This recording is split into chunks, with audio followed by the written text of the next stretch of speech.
दो भाई बहन जो एक साथ नूड नहाते हैं, नूड खाते हैं और नूड ही सोते हैं। लेकिन एक दिन इनकी लाइफ में एक तीसरा लड़का आ जाता है। वो किस तरह से इनके साथ रहेगा और क्या क्या करेगा, यही हमें इस मूवी में देखने को मिलेगा। लेकिन गाइज, वीडियो को एंड तक देखने से पहले वीडियो को लाइक करके चैनल को भी सब्सक्राइब कर लेना।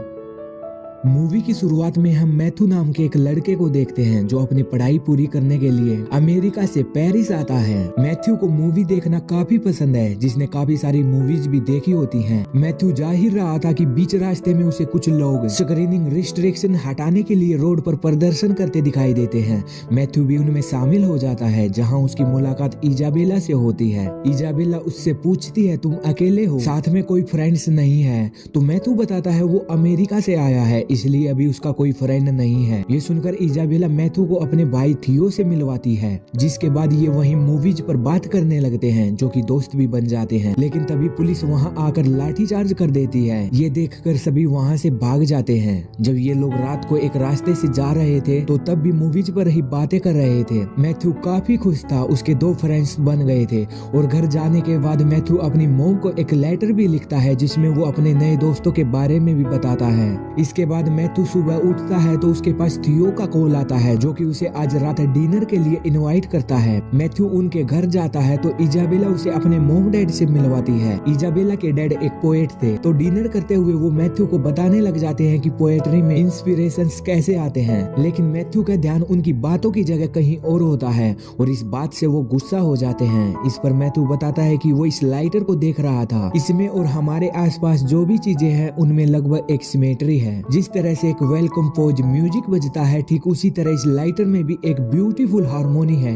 मैथ्यू की ऐसी बातें सुनकर इजाबेला के डैड काफी इंप्रेस होते हैं और बोलते हैं आज की जनरेशन में भी चीजों को इस तरह से देखने वाले लोग मौजूद हैं। इसके बाद इजाबेला के मॉम डैड वहाँ से चले जाते हैं, क्योंकि वो यहाँ नहीं रहते, वो अपने काम से ज्यादातर बाहर ही रहते हैं। लेकिन जाने से पहले वो अपने बच्चों के लिए चेक छोड़ कर जाते हैं, ताकि वो अपना घर चला सके। इसके बाद रात को जब ये तीनों बैठे होते हैं तो इजाबेला मैथ्यू को किस करके उसे वहीं रुकने के लिए बोलती है। मैथ्यू का प्लान तो नहीं था, पर फिर भी वो रुक जाता है। लेकिन जब वो रात को बाथरूम करने के लिए उठता है तो वो इजाबेला के रूम में देखता है कि इजाबेला और थियो न्यूड ही सोए हुए थे। ये देखकर उसे काफी अजीब लगता है। और जब सुबह होती है तो इजाबेला मैथ्यू की आईज लिक्स करके उठाती है। मैथ्यू उससे पूछता है तो वो बोलती है वो तो थियो को भी ऐसे ही उठाती है। लेकिन मैथ्यू को उनकी सारी हरकतें अजीब लग रही थी। खैर, इसके बाद इजाबेला मैथ्यू को बाथरूम में ले जाती है, जहाँ थियो न्यूड ही था। दरअसल इजाबेला और थियो का जन्म एक साथ ही हुआ था, तो वो एक दूसरे को अलग नहीं समझते थे, इसलिए ही वो एक दूसरे से शर्म भी नहीं करते थे। और यहाँ थियो मैथ्यू को बोलता है कि तुम अकेले ही रहते हो, इसलिए अगर तुम चाहे तो हमारे साथ रह सकते हो, हमें कोई दिक्कत नहीं है। ये सुनकर मैथ्यू उनके पास ही रहने लग जाता है। और एक दिन ये गेम खेलते हैं कि एक किसी मूवी का डायलॉग बोलेगा तो दूसरे को वो चीज गेस करके बतानी होगी। अगर वो नहीं बता पाया तो उसे कोई भी डेर दिया जाएगा।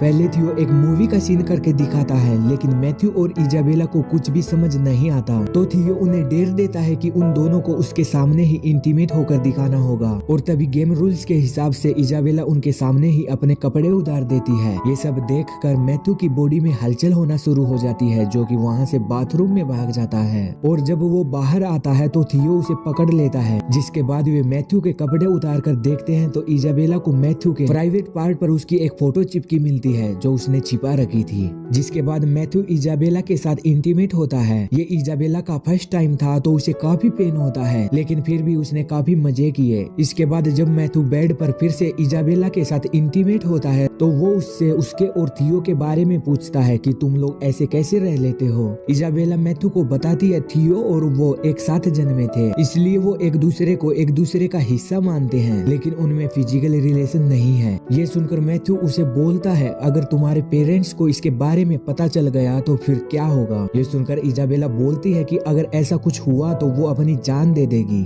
और फिर कुछ दिन बाद इजाबेला और थियो के पास जो पैसे थे वो खत्म होने वाले थे, क्योंकि वो काफी रिच लाइफ जीते थे, महंगी चीजें खाते थे, महंगी वाइन पीते थे और भी महंगी चीजें। पैसे कम होने की वजह से ये थोड़ा बहुत काम भी करने लगे थे। और फिर एक दिन मैथ्यू और थियो नहा रहे होते हैं तो बातों बातों में उनके बीच थोड़ा टकराव हो जाता है, लेकिन तभी इजाबेला उन्हें रोक कर साथ ही नहाने लगती है। और इसी बीच वो मैथ्यू से पूछती है, तुम हम दोनों से प्यार करते हो तो इसे साबित करके दिखाना होगा। ये बोलकर वे दोनों मैथ्यू की पुबिक हेयर काटने लगते हैं, लेकिन ये मैथ्यू को अच्छा नहीं लगता। वो बोलता है, तुम लोग हमेशा बच्चों जैसी हरकतें करते रहते हो, तुम्हें कुछ मालूम नहीं है। मैथ्यू इजाबेला को बोलता है कि तुम्हारा तो आज तक कोई बॉयफ्रेंड भी नहीं बना है, बस तुम अपने भाई के इंस्ट्रक्शन फॉलो करती हो।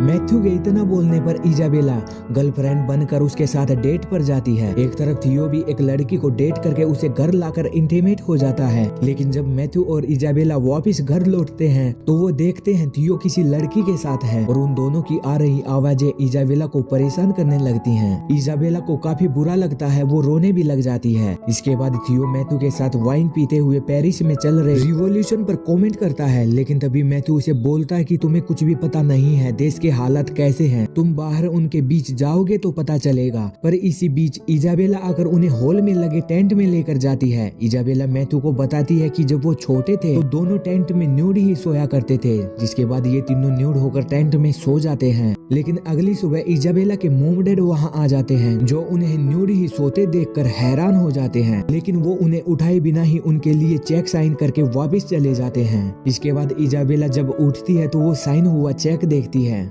जिसे पता चल जाता है कि उनके मॉम डैड आए थे। उन्होंने सभी को न्यूड देख लिया होगा, लेकिन शर्म के मारे कुछ न बोलकर वापस चले गए। इसके बाद इजाबेला भी गिल्टी फील कर रही थी, वो अब अपने मॉम डैड के सामने नहीं जा सकती थी, इसलिए वो सुसाइड करने के लिए पूरे घर में गैस फैलाने लगती है। लेकिन बाहर रिवॉल्यूशन चल रहा था तो उनका एक पत्थर उनकी विंडो से घर के अंदर आ जाता है। मैथ्यू और थियो भी नींद से जाग जाते हैं, जो कि बाहर चल रहे रिवॉल्यूशन में शामिल हो जाते हैं। लेकिन थियो सबसे आगे पहुंचकर उनका रास्ता रोकने वाले पुलिस वालों पर पत्थर फेंकने लगता है। मैथ्यू उसे रोकने की कोशिश करता है, पर वो सुनने को तैयार नहीं था। इजाबेला भी थियो का साथ देने लगती है। मैथ्यू उनका साथ नहीं दे सकता था, इसलिए वो वहाँ से भाग जाता है। इसके बाद पुलिस फोर्स के सबर का बांध टूटता है और वो सभी पर लाठियां बरसाने लगती है। ये देखकर सभी वहाँ से भाग जाते हैं और यहीं पर इस मूवी का भी एंड हो जाता है। गाइज, ये मूवी हमें बताने की कोशिश करती है कि कोई भी भाई बहन इस तरह से एक साथ रहते हैं तो सोसाइटी इस चीज को कभी भी एक्सेप्ट नहीं करेगी। इजाबेला और थियो का रिश्ता गलत था, जिसके बारे में मैथ्यू उन्हें समझाने की भी कोशिश कर रहा था, लेकिन कोई फायदा नहीं मिला और एंड में उसे उन दोनों को छोड़कर वहाँ से जाना पड़ा। इसके अलावा इजाबेला और थियो एक साथ न्यूड तो रहते थे, लेकिन उनके बीच फिजिकल जैसा कोई भी रिश्ता नहीं था, बस वो एक साथ पैदा हुए थे तो इसलिए एक दूसरे को अपना हिस्सा मानते थे।